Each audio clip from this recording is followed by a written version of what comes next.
Hello students, पीके met के channel में मैं पंकज विश्वकर्मा आप लोगों का पुनः स्वागत करता हूं। बच्चों, आज के इस वीडियो के माध्यम से हम बेहद ही इंपॉर्टेंट टॉपिक को क्लियर करेंगे, जो कि आपके टाइटल में दिख भी रहा है। हम लोग स्टार्ट करने वाले हैं अम्ल वर्षा, एसिड रेन। एग्जाम में तो, बोर्ड एग्जाम में तो आता ही है। इसके अलावा अगर आप कोई कॉम्पिटिटिव एग्जाम देने वाले हैं इन फ्यूचर, तो उसमें भी ये आपको सपोर्ट करेगा। एक यूनिवर्सल प्रॉब्लम है जिसे हम लोग ईवीएस में भी पढ़ते हैं, इन्वायरमेंटल साइंस में भी पढ़ते हैं, इसको हम लोग पर्यावरण अध्ययन में भी इसको पढ़ते हैं हम लोग। तो ध्यान से देखिएगा, ध्यान से सुनिएगा, सारी बातें हम लोग छोटे से वीडियो के माध्यम से क्लियर करेंगे, जिसमें कैप्सूल के नाम से प्रोवाइड कराऊंगा, कैप्सूल वीडियो के नाम से प्रोवाइड कराऊंगा। तो आज की हमारी समस्या है एसिड रेन क्या होता है, अम्ल वर्षा किसे कहते हैं। देखिए, अगर आप किसी भी प्रकार के प्लास्टिक है, कोयला है, टायर है, इन चीजों को जला रहे हैं, प्लास्टिक, कोयला, टायर, रबर, इन चीजों को जला रहे हैं, या इसके अलावा जितनी भी फैक्ट्रियां होती हैं, जिसमें खास तौर पे आप कह सकते हैं जो आपका थर्मल पावर प्लांट है, जहां पर बिजली पैदा होती है कोयले को जला करके, उससे काला धुआं निकलता है। और इस काले धुएं में पाया जाता है SO2, NO2 और CO2 जैसी खतरनाक गैसें पाई जाती हैं।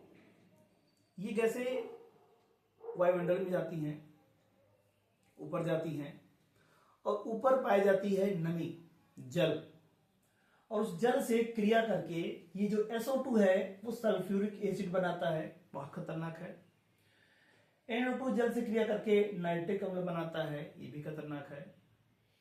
और CO2 से क्रिया करके ये जल जो है, या जल से क्रिया करके CO2 ये कार्बोनिक एसिड बनाता है, जिसमें आप देख रहे हैं सल्फ्यूरिक अम्ल और नाइट्रिक अम्ल, ये प्रबल अम्ल माने जाते हैं, बहुत ही खतरनाक एसिड माने जाते हैं, जिनका पीएच मान लगभग 2.5 के आसपास रहता है, 2.5 के आसपास रहता है, इतना ज्यादा एसिडिक है ये।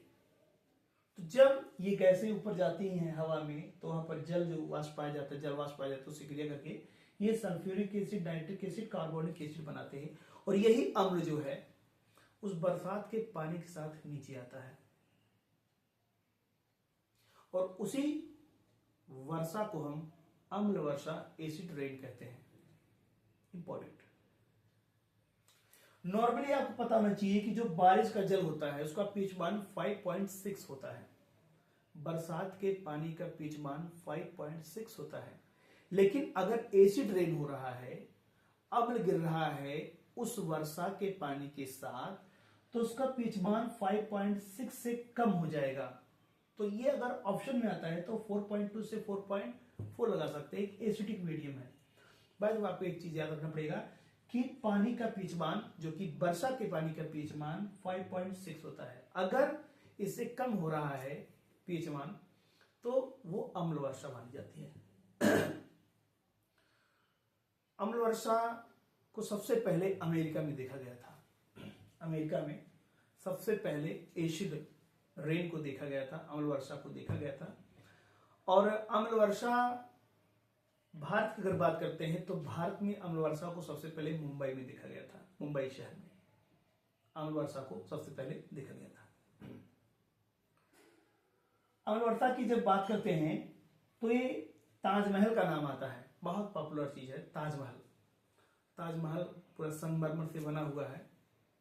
ताजमहल के अगल बगल में तमाम फैक्ट्रियां लगाई गई थी, जिन्हें स्टेट गवर्नमेंट द्वारा बंद करा दिया गया, क्योंकि उन फैक्ट्रियों से काला धुआं निकल रहा था, जिसकी वजह से उस एरिया में, ताजमहल के एरिया में जो बारिश हो रही थी उसका पीएच मान जो है 5.6 से कम होने लगा, यानी एसिड रेन होने लगा, जिससे संगमरमर पे जो भी एसिड पड़ता था, चाहे वो सल्फ्यूरिक एसिड हो या कार्बोनिक एसिड हो, ठीक है, सॉरी, सल्फ्यूरिक एसिड जो भी उस ताजमहल के पड़ता था संगमरमर पे, संगमरमर का फार्मूला लिखा गया है कैल्शियम कार्बोनेट, तो इससे क्रिया करता था जब सल्फ्यूरिक एसिड, तो कैल्शियम सल्फेट बना लेता था। संगमरमर कैल्शियम कार्बोनेट है, सल्फ्यूरिक एसिड H2SO4 है। जब क्रिया करता था सल्फ्यूरिक एसिड संगमरमर से, तो कैल्शियम सल्फेट बना लेता था, कि उसके पीले पीले धब्बे संगमरमर पे दिखाई देते थे, जो कि उसको जो है मार्बल कैंसर का नाम दिया गया है। मार्बल कैंसर माने होता है संगमरमर पर जो कैंसर लग जाता है, जो धब्बे बन जाते हैं, जो दाग धब्बे बन जाते हैं, उसको कहा जाता है। तो एक प्रॉब्लम थी, इसलिए स्टेट गवर्नमेंट ने ताजमहल के आसपास में जो भी फैक्ट्रियां थी उनको बैन करा दिया, उनको बंद करा दिया गया। अम्ल वर्षा से पानी का जो पीएच मान है वो गिर जाता है। जिस तालाब में, जिस नदी में, जिस जलाशय में एसिड रेन होता है, एसिड रेन होने से जो जल का पीएच मान जो कि 7 माना जाता है, उससे वो काफी डाउन हो जाता है, यानी उस जलाशय के जल का पीएच मान 7 से कम हो जाता है, जो कि उस जलाशय में जो भी मछलियां रह रही हैं, जो पौधे रह रहे हैं, उनके लिए नुकसानदायक है, वो मरने लगते हैं। ठीक है, उनको नुकसान होता है। जिन जानवरों पर एसिड रेन होता है, जिन पौधों पर एसिड रेन होता है, उनमें तमाम प्रकार की स्किन प्रॉब्लम्स दिखाई देती हैं। उनकी ग्रोथ, उनका विकास ये रुक जाता है। ताकि एक पॉइंट और भी आपको याद रखना होगा कि अम्ल वर्षा सूचना नियंत्रण केंद्र कहाँ है। ऐसे क्वेश्चन पूछा जाता है, अम्ल वर्षा, अंतरराष्ट्रीय अम्ल वर्षा सूचना नियंत्रण केंद्र कहाँ है? तो इंग्लैंड के मैनचेस्टर शहर में, मैनचेस्टर आपको याद रखना बस, इंग्लैंड के मैनचेस्टर शहर में है अंतरराष्ट्रीय अम्ल वर्षा सूचना नियंत्रण केंद्र। भारत की जब बात करते हैं, भारत में सूचना अम्ल वर्षा सूचना नियंत्रण केंद्र कहाँ है? तो दिल्ली आप लगाएंगे। भारत में सूचना अम्ल वर्षा सूचना नियंत्रण केंद्र कहाँ है? दिल्ली। तो एक छोटा सा टॉपिक था, इस माध्यम से हम लोगों ने आज एसिड रेन को क्लियर किया है। इसी प्रकार के और छोटे छोटे टॉपिक्स में बना करके आपको प्रोवाइड कराऊंगा, जिसे हम कहेंगे नॉलेज कैप्सूल, और बहुत ही शॉर्ट तरीके से छोटे समय में हम 1 से 2 नंबर को क्लियर करने वाले हैं। और इसी प्रकार से तमाम और भी महत्वपूर्ण टॉपिक होंगे, जो मैं अभी आगे जैसे जैसे हम लोग आगे बढ़ेंगे वैसे वैसे इंटरेस्टेड टॉपिक्स छोटे छोटे 2-4 मिनट के 5 मिनट के वीडियोस आपको प्रोवाइड कराऊंगा मैं, जिससे आपका 1 नंबर का 2 नंबर का टॉपिक बड़े आराम से क्लियर हो जाएगा।